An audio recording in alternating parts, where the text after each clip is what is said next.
निसर्गाच्या लहरीपणावर अवलंबून असलेल्या शेतकऱ्यांनी आधुनिक तंत्राची जोड धरणं गरजेचं आहे।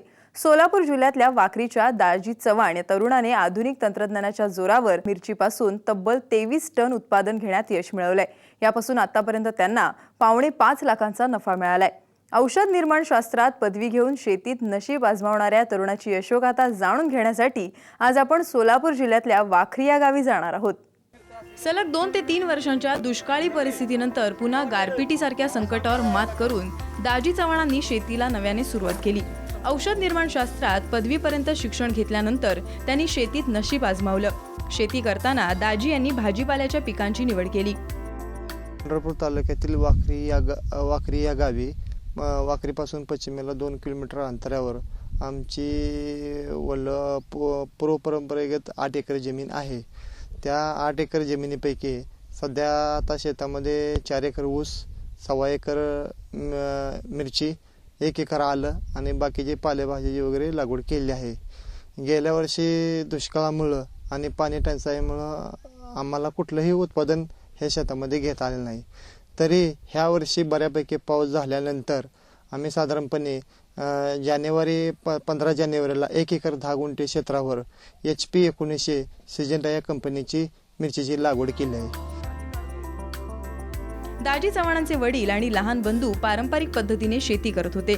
या पद्धतीत थोडा बदल करत ठिबक सिंचन, नवं बियाणं तसंच लागवड पद्धतीत बदल करण्याचा निर्णय त्यांनी घेतला। वाखरी परिसरात घेतल्या जाणाऱ्या ऊस, केळी यांसारख्या पिकांना पाणी जास्त लागत होतं। शिवाय त्यांचा कालावधी जास्त होता आणि त्यातून नफा देखील कमी मिळत होता। ही गोष्ट लक्षात घेऊन त्यांनी जानेवारीच्या पहिल्या महिन्यात मिरचीची लागवड केली। शेणखत टाकून मशागत करून घेतली। योग्य रासायनिक खतं, सेंद्रिय खतं टाकून 5 फूट बाय 1 फुटावर बेड बनवण्यात आले। त्यावर मल्चिंग पेपर अंथरून संकरित मिरची रोपांची लागण केली। पाणी देण्यासाठी ठिबकचा वापर केल्याने उन्हाळ्यात पाणी बचत साधली गेली।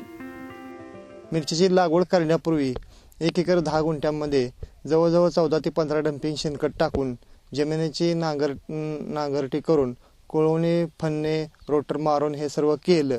त्याच्यानंतर 5 फुटी अंतरावर असे सलग 5 फुटी बेड सोडले। त्या बेड सोडून झाल्यानंतर त्याच्यामध्ये रासायनिक खताचा बेसल डोस वगैरे दिला। त्यानंतर ठिबक हातरून त्याच्यावरती पॉली मल्चिंग पेपर हातरला।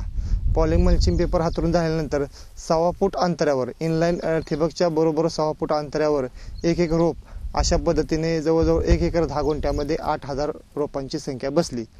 8000 रोपांची संख्या बसल्यानंतर परत तिथून 15 दिवसानंतर आम्ही जे मिरचीला जे कुठले जमिनीमधून ठिबक द्वारे द्यायची कुठले रासायनिक खत आहेत ते साधारणपणे 8 दिवसाच्या अंतराने दिली आणि त्यानंतर 8 दिवसाच्या अंतराने एक रेग्युलर एक स्प्रे दिला। कीटकनाशक, बुरशीनाशक वगैरे 8 दिवसातनं सलग एक स्प्रे देत गेलो।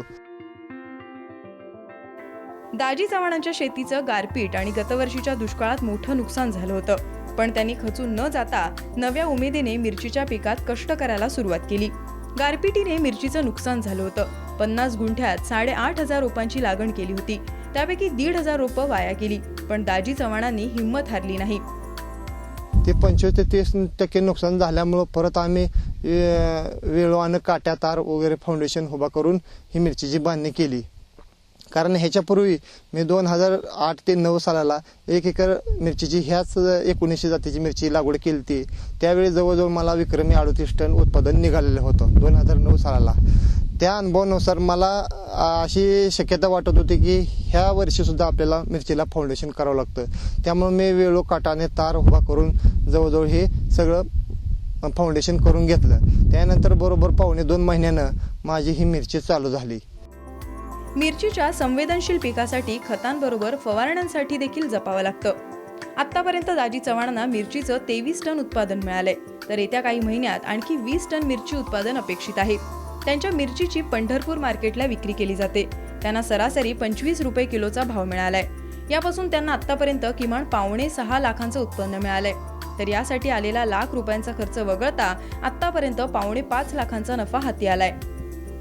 मिरची चालू झाल्यानंतर साधारणपणे पहिला 15 ते 3 आठवडं म्हणजे सुरुवातीला 2 ते 3 तोडं साधारणपणे 250 ते 350 किलो माल निघायला लागला। त्यानंतर 1 महिना तोडणी झाल्यानंतर 300 ते 350 किलो डेली रोज मार्केटला माल चालू झाला आणि ते सध्या ह्या महिन्यामध्ये कंटिन्यू 400 किलो माल चालू झाला आहे.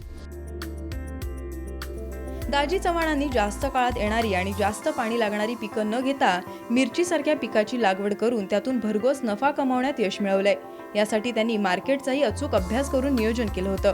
दाजी चव्हाणांसारख्या अभ्यासू आणि नियोजनपूर्वक काम करणाऱ्या शेतकऱ्यांची आज कृषी क्षेत्राला गरज आहे. भारत नागणेचा ब्युरो रिपोर्ट, साम टीव्ही, पंढरपूर.